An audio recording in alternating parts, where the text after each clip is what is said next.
Welcome to M&A Science, where leading M&A practitioners share lessons learned from their experience. If you're interested in keeping up with the latest from M&A Science, visit mascience.com, subscribe to our free newsletter. Every week we share highlights from our interviews and invitations to events as we build the greatest community of forward-thinking M&A practitioners. Again, that's mascience.com. I'm your host, Kison Patel, CEO and founder of M&A Science. Joining me today is Kirti Gavri, Head of Corporate Development for Wizeline, a global technology services provider that builds high-quality digital products and platforms that accelerate time to market. The company's backed by CDPQ and Apex technology partners. Today, we're going to talk about how to speed up an M&A transaction. Kirti, how are you doing today? Hey, doing very well. Thank you, Kison, for that introduction. I appreciate taking time to hang out and hopefully teaching me a few things. Can we kick things off with a little bit about your background? Sure, sounds good. This is Kirti Gavri. Happy to be here. I've been in the industry for 15 years. The first part of my career was more on the business development side, but for the past 10 years since I joined HCL, I've been part of corporate strategy and corporate development team. I was one of the founding members with the team, and in my those 10 years, I have had the experience of working on the smallest transaction of $2 million in size to almost $2 billion. And the services and software space, I've covered both cross-border, having done transaction in the US, Western Europe, and Eastern Europe. Currently, as you said, I'm head of corporate development at Wizeline. So from one growth story to the next. Got pretty diversified deal experience there, being part of a founding team to stand up an M&A function, the big to the small, multinational. Yeah, I've been fortunate. Yeah, let's get right into it. How do you speed up the M&A process? Good question. I'd give an anecdote prior to responding to that question in a way that when you are part of an organization, which is publicly listed, headquartered in M&A, but doing most of its business from the US and Western Europe, sometimes speed is your differentiator, right? So we become a part of these broad processes where, even if you are not the highest bidder, but you can get the deal done faster and in the desired timeline that works in your favor. So that has been the training background. And overall, I think it boils down to the standardized processes. So if you want me to deep dive into that, I can get into it, but that's what it comes down to. Yeah, so basically really having a detailed laid out process. Yep. So, as you know, in any M&A deal cycle, it starts from sourcing to signing and closing. What works best for, getting it done with the desired speed is to identify and understand the internal navigation, like internal organization really well, right? Define your stakeholders and define the processes that you would use for each step of the way through that deal cycle. For example, one most important thing and critical in the process is just having your initial request list ahead of time. Because as we get into the due diligence, things move fast, right? So once you've identified that you will run the deal process in various tracks, for example, business, go to market, sales, and then HR, legal, finance, you should have like your initial request list from the stakeholders, and they are pretty standard, rather than with every deal you're preparing and starting that from scratch. That's one. The second thing is just having your standard templates of LOIs, IOIs, approval matrix, and trackers that you would maintain to have a view of that transaction, of where it is or the status of transaction at any given point in time. And also the boilerplate for once you get into the definitives, like if you're doing a stock purchase agreement or an asset purchase agreement, would you need a TSA, which is like transition services agreement? Or, if you are dealing with cross-border transaction, then what sort of regulatory approvals you would need. So having a repository of that just, helps a lot. Okay. So have the process, the request lists and these things, Yeah. and then also the templates of the documents you'd use along the way. Yeah. Uh, any other specifics? Is that basically the key areas in terms of what it takes to make the process go fast? Yeah, and I think the second one is the processes in terms of documentation and SOPs. The second part of it is just identifying the stakeholders in the organization. And to give you a specific example, what happens is during the process, we know that we will have to prepare a business case, right? Just understanding even at the time you receive a teaser from, like who within the organization would be sponsoring, would be the business sponsor for that deal, right? And then identifying a project manager for that deal or the line of business. Then the second step is, while you're orchestrating the due diligence team, then having the stakeholder or track leads and keeping that as a standard M&A team would immensely help. In the way, for example, in my experience, every time there is a transaction for, let's say, a services deal or a software deal, there is one HR person who I know would lead the DD. They can assemble and change their team, but then they are the ones who would be my go-to. There would be one person from risk and compliance, one person from global IT. How that helps is, once I see that, okay, this is a potential transaction that could go farther along in the process, I give them a heads up. And because, we all have to appreciate that they have their day jobs. M&A is not their day job, it's mine, right? So once I give them a heads up, okay, they keep, start assembling the team, orchestrating it, but we are not doing the drill of it, even identifying the lead and going through the process every time there is a deal, right? So that appointing the right stakeholders, educating them early in the process of, okay, while you're establishing your M&A team or M&A processes, they are aware, this is how we do it. This is what we are going to do. This is what we will need from you. And this is how you're going to use, or the outlook or the lens that you're going to use to submit or evaluate this transaction. That's pretty cool. That gets them ready to go, ready for action. And then, exactly. well, what does the sequence look like? Because if we get to a deal and we think about speed, I mean, how do you think through that? Is that sort of, you kind of have a time frame in mind of when you involve Yep. people? So, for what works best and what has worked in at least my experience is, because there was a time when we were doing a transaction every quarter for like multiple quarters, right? And if you see, average transaction does take about like 3 months, right? From like identifying the opportunity and signing and closing. Could take more or less, but on average, that's the time frame. So the standard process is, once we have an inbound or a proactively sourced deal, it's pretty much, you get the NDA, you get the detailed information memorandum, management presentation, and then start preparing the business case. One for the accelerated process that would work in your favor is just identifying early on that, okay, this is something that sounds like a strategic fit. And then as we go through the process, not working on things or the steps of the way sequentially, rather doing it like in parallel. For example, as soon as we are having management calls, we've already received the detailed materials. I would request all my team members and stakeholders to start thinking of the business case, right? Like, why are we doing this? What's the strategic rationale, right? What would be the number? What would, the numbers look like? How would the synergies come up to be? And what is like the potential go-to market? So I'm not waiting until after, the management call to start the business case. Initial DD, for example, just, getting a market landscape, getting a competitor landscape. Because most of the times, once you have identified, once you know the name of the company, pretty much the ecosystem is out there, right?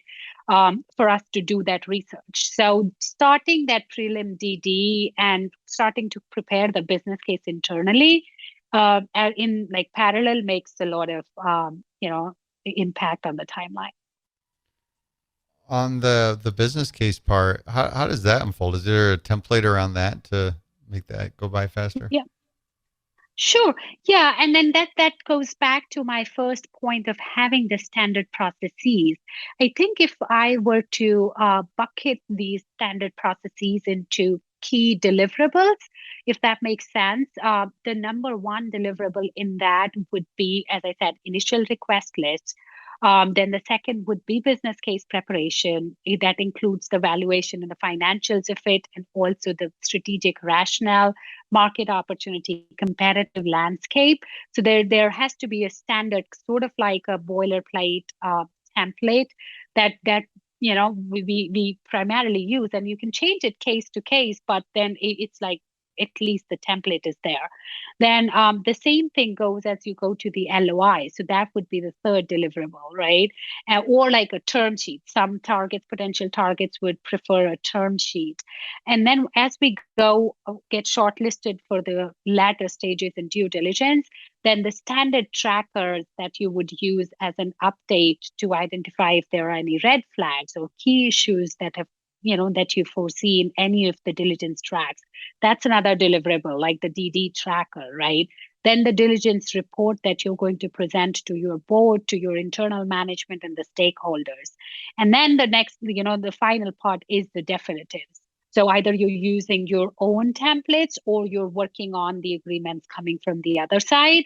The key clauses in most of the SPAs are pretty standard. So, have a view, have like a market or like your floor and ceiling of those deliverables. So to straightforward answer your question on business case, it's pretty standard template. And then you also have already identified the owners, like who is responsible for the strategic rationale, who is responsible for the market and like overview, who is responsible for the finance and the valuation aspect of it. So all of those things, they're identified in advance, and it's like a framework. You ever thought about teaching a class on how to build a business case? Oh yeah, any day. See, But I'm that's what I sure got to do. I McKinsey, got to like consultants might do a better job. Kidding. maybe that's what I got to do. I got to challenge and upsell you to teach on our academy platform. I was curious. You referenced the stages, and it sounds like you described a competitive auction process. I was curious if there's a major difference in how you approach this between a proprietary and auction process. Are you still pushing for full speed, or is it different? Are you slowing things down intentionally? Yeah, by the design of it, I'd say a proactive process definitely has a longer deal cycle, right? Because you're not, you might have identified the opportunity, but the other side may not be in the same page as you are. And it will always take them time to warm up to the idea. And then, everybody these days, if you've been following M&A for the past few years, the valuations are through the roof. So everybody wants to maximize, what they can get for what they've built. So they'd also want to do some market recce and all of that. But having said which, I'd say, of course, the preference is always just have a proactive, deal. Primarily because, if you're an opportunistic buyer, or, if you are doing M&A not as like, or you're not as acquisitive as some of those companies are, it just makes more strategic sense that you go at your own pace and find the value as a win-win for both the parties, and not necessarily at any time driven by the sell side process, because any sell side process would have like an accelerated timeline to it. They would have like market forces more attached and like driving the outcome or the desired outcome that they want to reach. So it's true for the valuation, it's true for synergies, And it's also true for, whether the business or the target should go to a strategic or a sponsor. You and I think alike, so I can't give you a hard time for that response. I guess the one benefit on the auction, you get more of it packaged up front, so it allows you Yep. to It's more vetted. Like what I would say, yes, it could be a lot of marketing, and as some people would say, especially in terms of the initial materials and overviews received.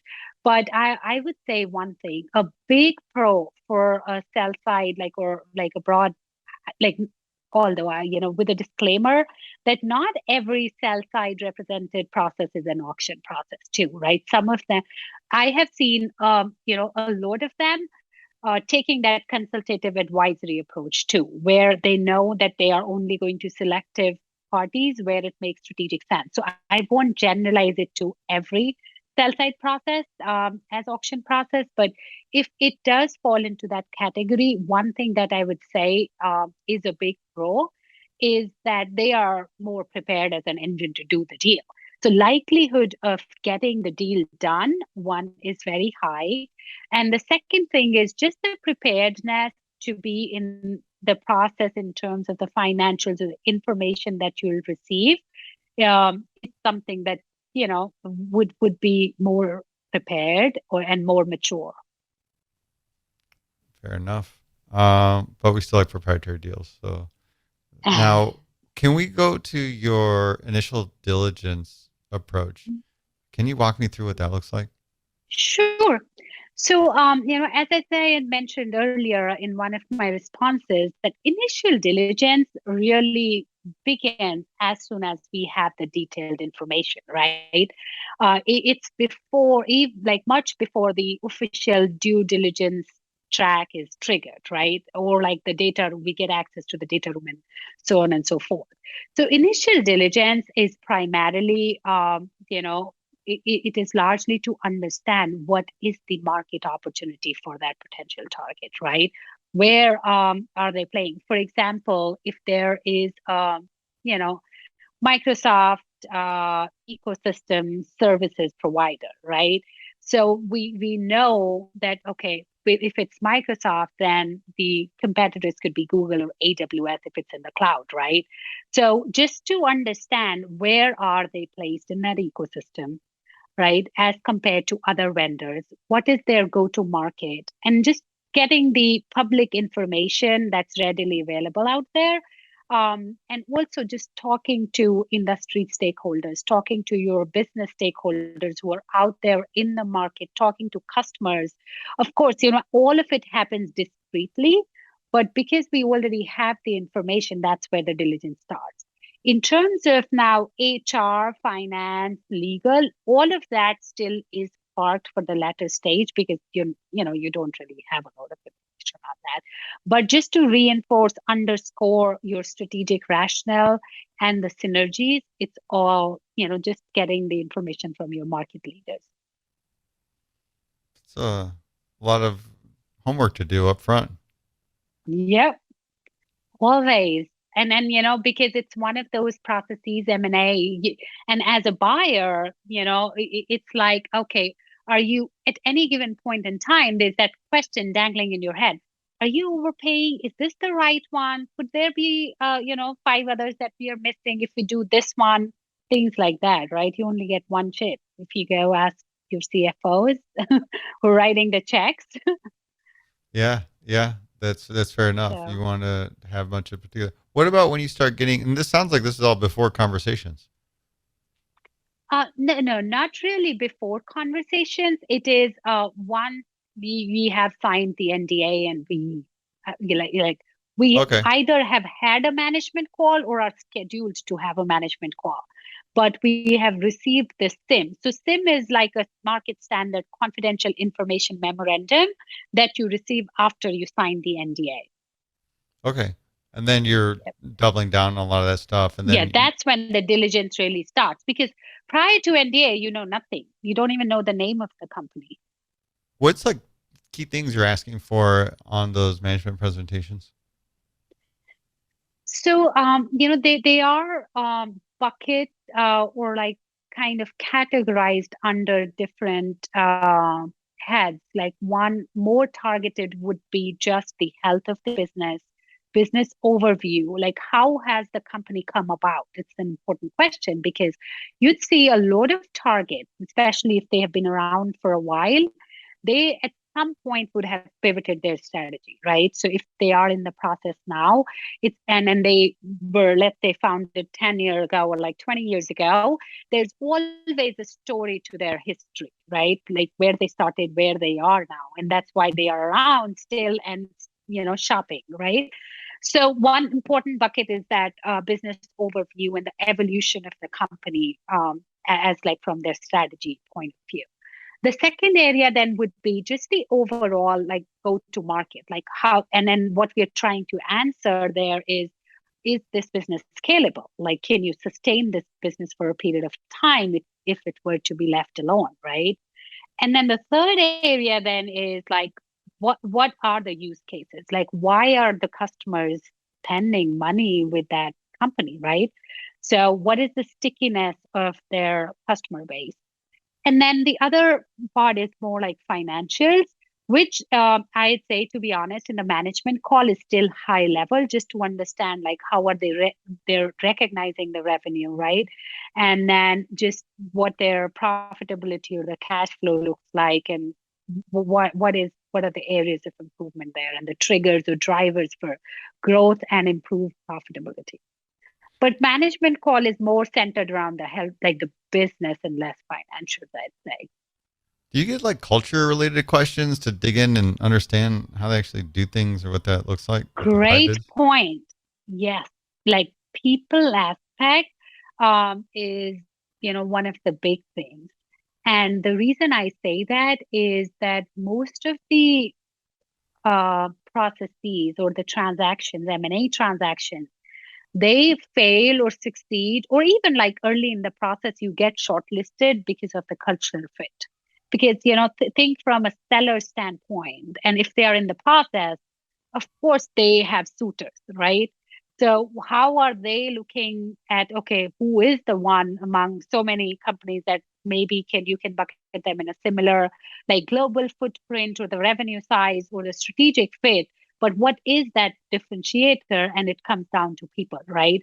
So from a buyer standpoint, what we are looking to see is, again, it kind of gets covered in the scale, but separate people and cultural aspect is it a cultural fit, right? How are they retaining their people, right? What is the attrition like?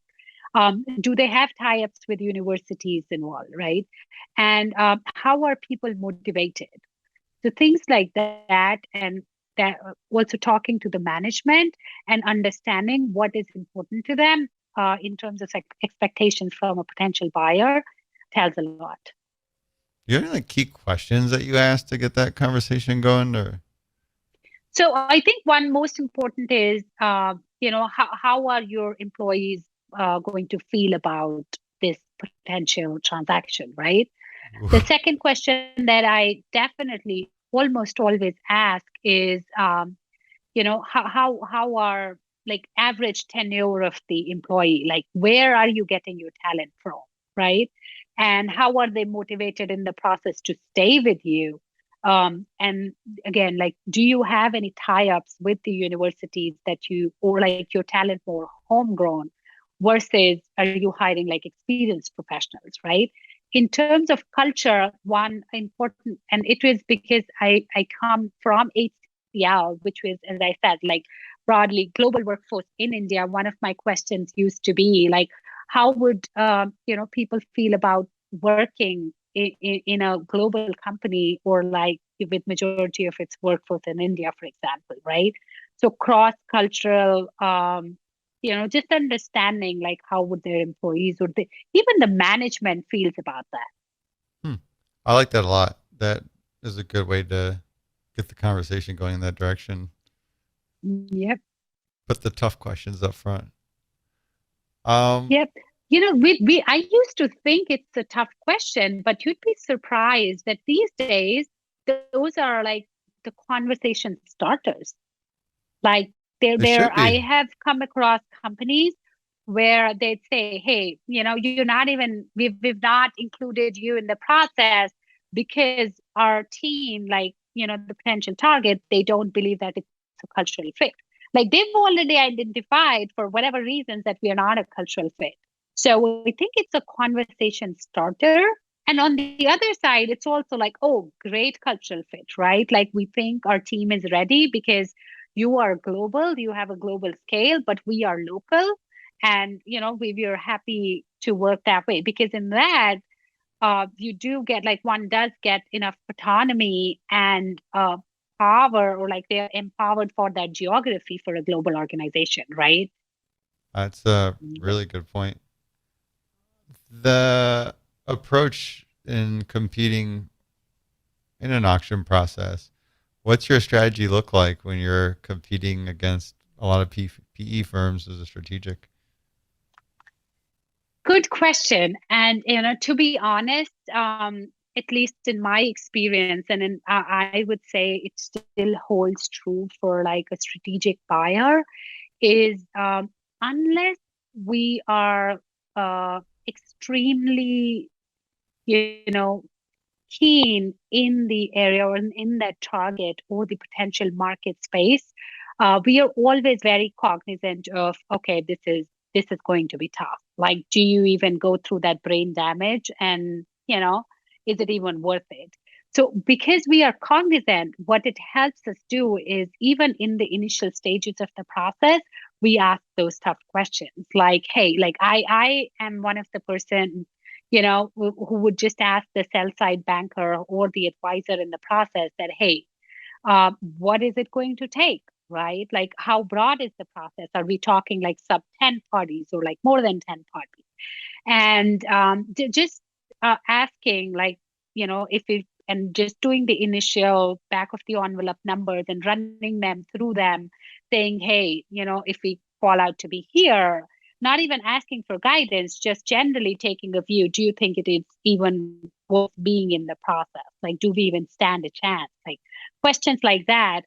And, even internal stakeholders asking tough questions like, hey, is this something, if you had only one chip for the entire year, would this be the one? And you kind of have a view, right? And more often than not, in such scenarios, we don't even participate in the process. So it's like that. Just being thorough, because Kisan, to be honest, it's just it takes a village. It's a lot of hard work and the bandwidth distraction to get an M&A deal done, right? So yeah, we just do it up front. That's why I like proprietary deals. Yeah, that I think, as I said, I won't generalize it, but definitely, like, because if unless, as I said, if we know that, okay, this is an area, this is a target that we really want, then we go all in. Mhm. So then it is like That's whatever true it because takes yeah, I mean, reasonably. it's you'll you'll go there, you'll go wait in line and do what you got Exactly. to do. Yep. Um, So. so any other things that there's talking to the banker, getting a sense how competitive it is. Anything like to really compete when you do want to get the prize deal? Yep. I'd say one thing. If you've established as an organization, as a corporate management function, that this is what we need and this is what we're going to do, then I think paying a premium over and then to get the deal done is totally the right call. Because you'll see in the industry, there are deals that you can debate all you want, but they have helped someone to be a market leader. They have helped someone to grow in their strategic rationale why they did the deal, and there are deals that have failed. So it's like, if it makes business sense, then you should definitely pay for it and get it done, because you're going to miss the bus. And the market is hard, like with the global economic backdrop that we are where we are today. it is hard to keep up the growth levels. It is just there is so much uncertainty and unpredictability in the environment that M&A has become more strategic than ever to grow. What about like navigating some of the, I don't know, components that slow down a larger company competing against the PE environment, and depending Yeah. on how that's structured? Because you have to get approvals, and it's just all the people you Yeah. just described. You got to get involved. Like, how do you compete on that front? Great question. Like there, of course, we compete, and all you can do, like as corporate development, one can do as corporate development professional, is bringing those reality checks in the organization, right? Educating your management, educating the stakeholders that this is what it's going to take. If you don't move at the speed that is desired, you're out of the process, right? And it's not only about speed there, it's also about the valuation expectation in the scenarios which have been identified as growth areas or big bets for your company, right? So in that scenario, a big part of corporate development professional is to bring those insights and market knowledge and educate and the internal organization, right? For example, there could be like the stakeholders could be so removed from the valuation expectations that are there, like that's where the deals are getting done.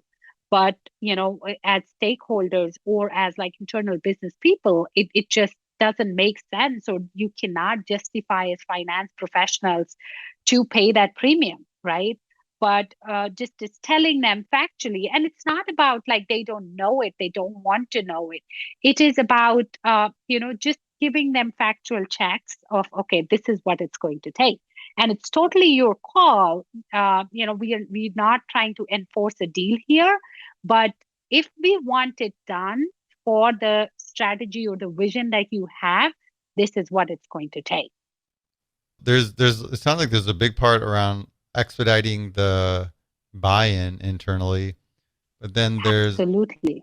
the other part of the actual execution of diligence. And this was where I'm curious of earlier, pretty comprehensive diligence approach, and you optimized it, but still, I mean, you're competing against PE firms that essentially are sitting at the roulette table, putting some chips on numbers, waiting to see where the ball lands. So Yeah. they cut out a lot of that, and it's But just, what we'd have to appreciate is, as a seller, you know, there is a very clear demarcation of why a sponsor deal makes sense versus a strategic deal, right? And that is where you play. What I mean by that, with a concrete example, is if there is a target that believes in the product or the service offering that they have, and have an established definitely proof point in the market, everything is well, like they have a great business going. But the only reason is, for the next phase, they either need capital or they need go to market, right? Now, either of those, uh, it's like, of course, the strategic makes sense, because that's like, if you become a part of an organization that has a global setup, go to market channel, that's the access right away. Like time to market is accelerated. On the other side, if it's the capital and there is a good balance sheet backing, then of course everything is going well. Whereas if there is a seller, which of course has to either go through a transformation, like whether it's operational efficiencies, or is like at a price point where they have to go through like a roll-in strategy or like tuck-ins to become sizable, to even like justify the value that they are envisioning, then a PE or like a sponsor route makes sense.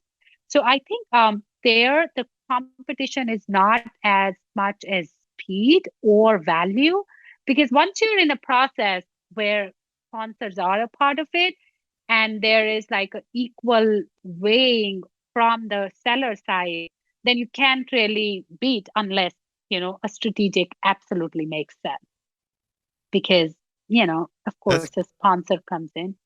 that's an interesting view that you'll focus on making the case on why a strategic would be a better home for that company. Exactly. Like it is, and in my experience, of course, I can name the transactions, but there have been multiple scenarios where it is like, even though there have been sponsors in the process, but the strategic fit that the management team felt, and with with a corporate, like with a strategic, it is just, yeah, that's like the most critical aspect once they're making that decision. Yeah. Yeah, unless I, it's like a trigger, as I said, it's either I won't call it a distressed asset, but an asset that really needs a turnaround. A right. strategic could easily make a case. I like your views on this stuff. This is good. These are good Mhm. things to keep in mind. How about tracking all this? How do you track everything, especially when priorities shift or you find red flags? Yep. Of course, I feel it was more automated. There are definitely, and I'm not going to market those platforms, but I would say one thing: there these days there are multiple platforms that can help you track your deal pipelines. And also, not like the entire deal pipeline, not just like the funnel, but also the process, right? However, in my experience, we've always maintained like, trackers, internal trackers with checks and balances. And one part of the accelerated deal process is also to keep it robust. What I mean by that is have like a regular daily cadence with the stakeholders, not just like the business stakeholders, but also the diligence work stream leads and your like legal team and the finance team. So, at any given point in time, if there is a red flag, then all of us are aware on the same day it was identified, because you have like a daily cadence at the end of the day. And also, sometimes it's like, okay, we identified a red flag in one of the work streams that was happening like in silo, right? So it also helps, that process also helps for them to update the other processes or like other parallel work streams. So we can absolutely, like right away in the real time, also see and assess the impact of that red flag on the other work stream. I think daily cadence is a big part. And that's around the conversations that you're getting together, sharing updates on a daily basis. Yes. So when I say conversation, it's like once you're in a deal, where the work really starts outside of the corporate development or like a small deal team, is once you kick off the due diligence.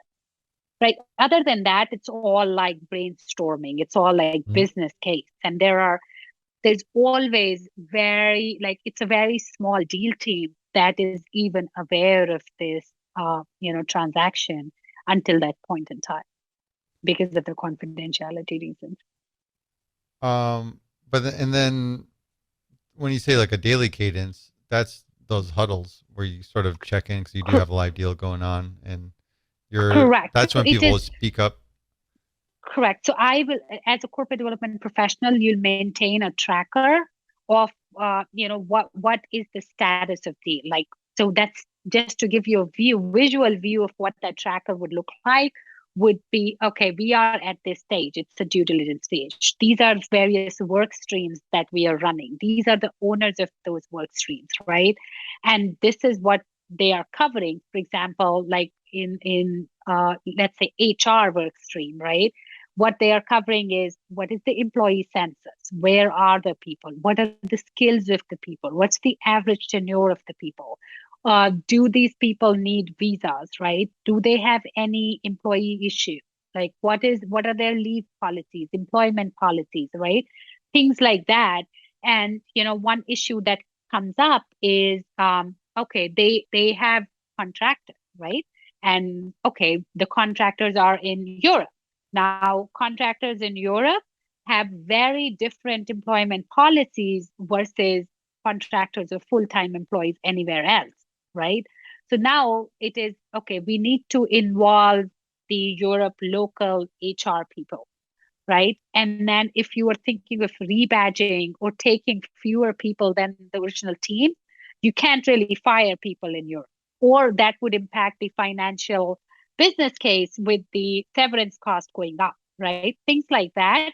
So these are all like that due diligence tracker basically gives a view of what work stream, who's leading that work stream. And as soon as in the cadence, we go through, okay, this, what are the key risks identified? Once they share the risk, then we immediately talk about how does that impact the other work streams. And if we don't know, it's a 2BD, then we assign a owner right away in that call saying, hey, finance team, this could have a potential impact on the financial business case. Why don't you cover this tomorrow with them? So things like that. Wait, how does that information get related to the other team? Is that you It's said? everybody is, it's the cadence is all hands on call. Like everybody involved in the due diligence is on that call. Wow. And Yeah. then we have a tool. I'm obviously biased because I helped build one. That's the best one out there. Yeah. And you know, but when because you got to have them hand to hand, right? The practice and the tool. And I'm just thinking about, is there a workflow that's ideal on the tool side, because you're having conversations to talk about it, but outside of that, you know, whatever tool it is, you know, is that kind of like you vision like, here's the ideal thing. I got a bunch of red flags that are all hovering in the top, and you know, like what's your way That to I prioritize would it? love to have a robust tool that we could use as corporate development professionals. I have taken a lot of demos, but what happens is it's also, I think, about the velocity of the deals that you're managing, right?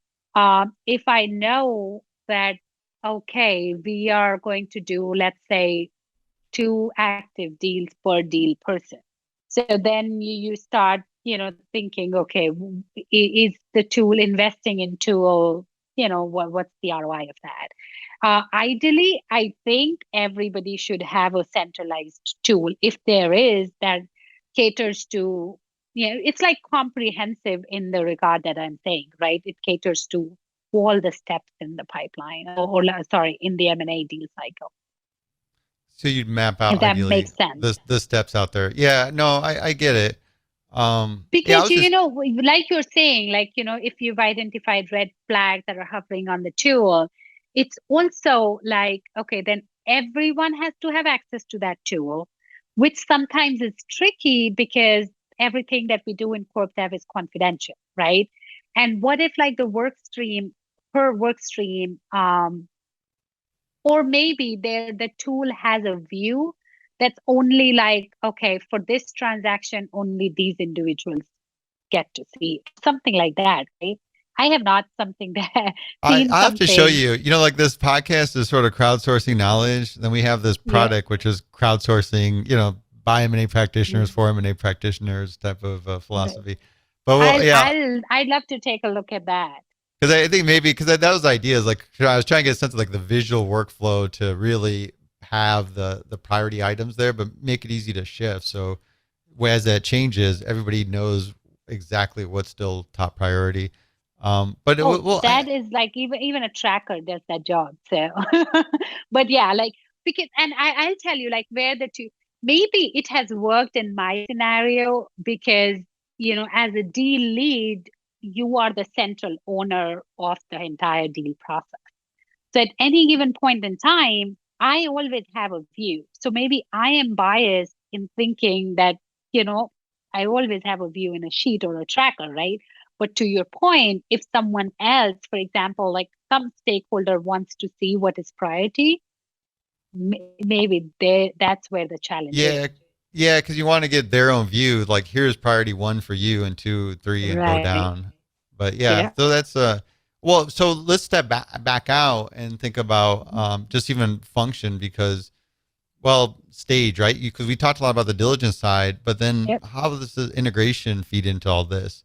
When you're working with integration team and the planning, are they part of that Yeah. huddle and they're trying to catch up on integration planning? You talked about segmenting information and who Yeah. can see what and I'd say one thing, and at least I did not see that in my experience, but it is the best practice that every organization should have a dedicated integration management office. And these people should be aligned to corp dev. If not, I'm not saying like they should be part of corp dev necessarily. Don't get me wrong there. What I'm trying to say is, even though it's a separate function in an organization, they should start and get aligned to corp dev or the deal process early on, right at the time of the diligence. Because and there I'm sure there is a statistic around it. I just don't know, so I don't want to misquote. But most of the transactions that fail, M&A that fail, you could point them to integration. Like, and and I'm not talking just about process integration. It could be cultural integration, but it does boil down to integration. And in my experience, it's always happened that we have worked on an integration in a sequential manner. What I mean by that is corp dev runs the deal, and then once we are close to sign and close, we hand it over, transition into the integration team. And that integration team is sometimes part of the business unit that's sponsoring the deal, or sometimes it is centralized, right? It really depends on the organization. But the best practice is that we should, if not at a centralized organization level, every business unit should definitely identify like a PMO who is responsible for integrations of M&A in their respective lines of businesses. And as a process, those people, at least the PMO, he should be involved in the M&A process at the time of due diligence. Like, like due diligence has two steps. One is the initial due diligence, which is done either by internal resources or external, but that's pretty much prior to exclusivity. And then there is a part of diligence that's done after exclusivity, right? So once it's after exclusivity, because it's a cost, not just in terms of like dollar amount, but also in the bandwidth that PMO is going to expend in the process. So after exclusivity, integration team, the PMO becomes a part of the process. So he understands, why are we doing this deal? What are the synergies that are assumed? What is the vision of what are we trying to achieve in terms of business case? And what is it going to take to execute this deal? Because corp dev will be out of that process when it comes to execution, right? And then we are on to our next deal, but the business team is stuck for the execution and they have no idea like what were the assumptions for the business case, right? What were the negotiations in the process? Like, why did we agree to, let's say, $5 million of cloud cost versus it was going to be $10 million, right? So things like that, like who pays what, who's bringing what in the strategy or in the go-to-market, those aspects are very, very critical. You should really teach, that's for sure. This is like Should I become like a teacher or professor? Yeah, you explain things really well. It just My so mother was is a that's what it teacher. Like was. she's She's a teacher. retired, but That's where you get it from. maybe I don't know. I'm just Yeah, saying. it has to be. So in one of the things with it sounds like you're standing up a work stream for a lot of this integration planning as you're doing diligence is ultimately the goal. So ideally we should, but in all honesty, I like if corp dev does not stand up the team, we help the team to be onboarded in the M&A process, and we help them in their initial planning of day 0, day 30, day 60, in a way that we explain it to them.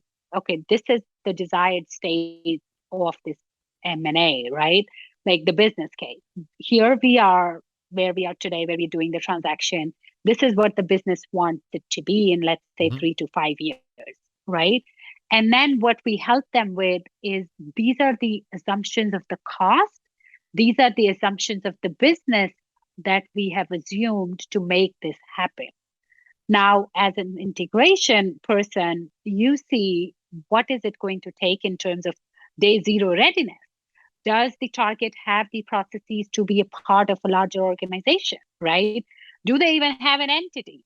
And do they like in terms of find like shared service processes or like the client communication, getting clients on your paper, things like that. So that integration planning, we just help them on board and plan that day 0, day 30, day 60, but they are the ones who are independently executing on that integration strategy and planning them with the management. What we do is we play the role of facilitators or Yep. enablers. So we bring them in with the management and just enable those conversations through the process. And then that the integration lead, they're going to be essentially creating a lot of that planning as you bring them in Exactly. to build that Exactly. out, working with the Yep. management team And then from we the other keep side. stress testing it. Yeah. Based on the information that we received in the diligence or like what it's going to take. What's the biggest challenge in all of this, like really running a fast process, fast and Oh, efficient? I think the biggest challenge is the um, how far removed, like the integration or the entire planning is planning. It's based on assumption. And it could be so removed from, the factors influencing the transaction in a way like the day one disruption.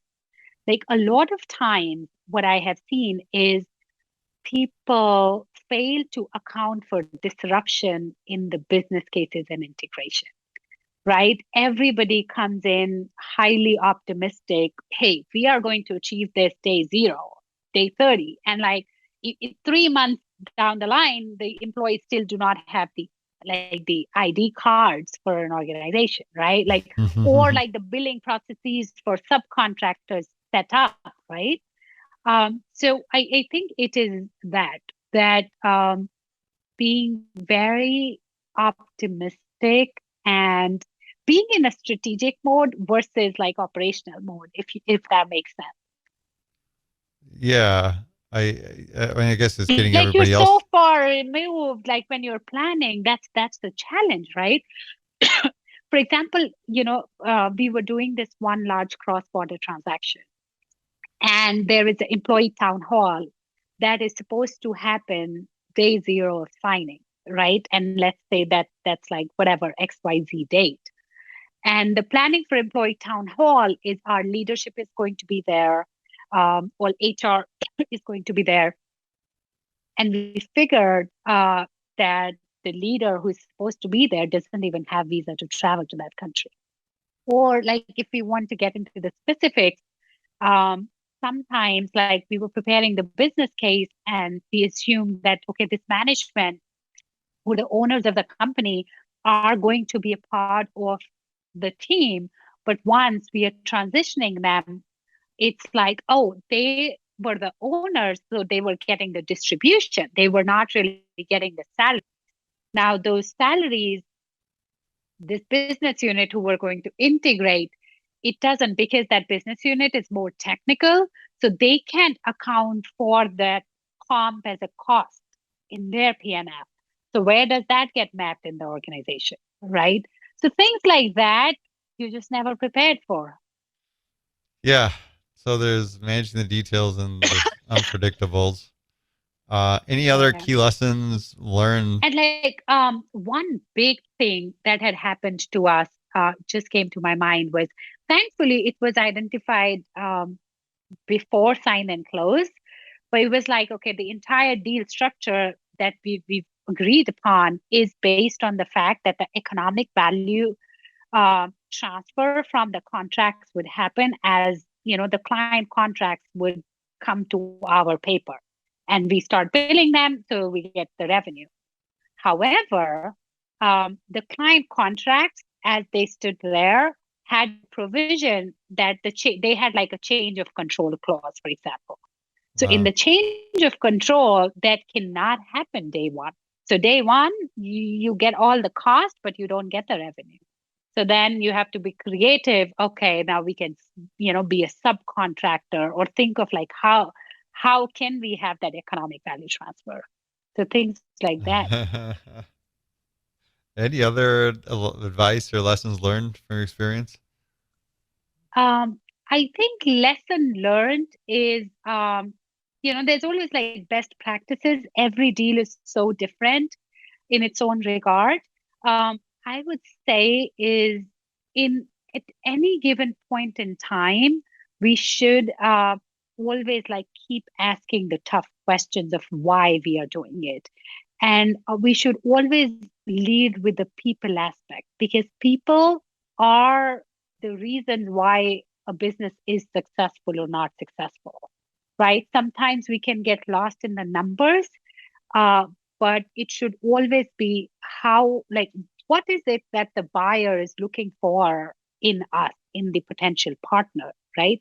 How can we make them successful so that we can realize the value of this transaction? So it's like people is what I would say. Yeah. That's the best practice. What's the craziest thing you've seen in M&A? Wow.